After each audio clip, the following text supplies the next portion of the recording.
রাস্তায় traffic police না থাকায় রাজধানীতে যান চলাচলে শৃঙ্খলা আনার দায়িত্ব পালন করেছে সাধারণ শিক্ষার্থীরা। শহরের গুরুত্বপূর্ণ মোড়ে দলগতভাবে দিনভর এই কাজ করেছে তারা। বিভিন্ন সড়ক পরিষ্কারের কাজও করে শিক্ষার্থীরা।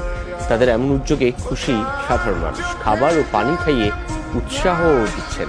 তবে দ্রুত ট্রাফিক ব্যবস্থা ফিরে আনার দাবি শিক্ষার্থী সহ সকলের। এ যেন নতুন এক বাংলাদেশ। নেই ট্রাফিক পুলিশ, তবু সড়কে নেই কোনো বিশৃঙ্খলা। সড়কে শৃঙ্খলা এনে যান চলাচল স্বাভাবিক রাখতে নেমে পড়েছে শিক্ষার্থীরাই। কোনো প্রকার পূর্ব অভিজ্ঞতা ছাড়াই দায়িত্ব নিয়ে নেয়ার বয়সটাই যে এখন।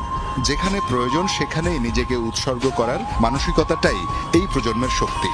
প্রথম 10-20 মিনিট একটু হিবিসিবি হয়ে গেছিল, এখন ঠিক হয়ে গেছে। এখন সম্পূর্ণ ট্রাফিক পুলিশের মতো সিগন্যাল দিতে পারতেছি। উইদাউট এনি অ্যানাউন্সমেন্ট আমরা কিন্তু মাঠে নেমেছি এবং সেক্ষেত্রে আমরা দেখতে পাচ্ছি তাদেরকে যদি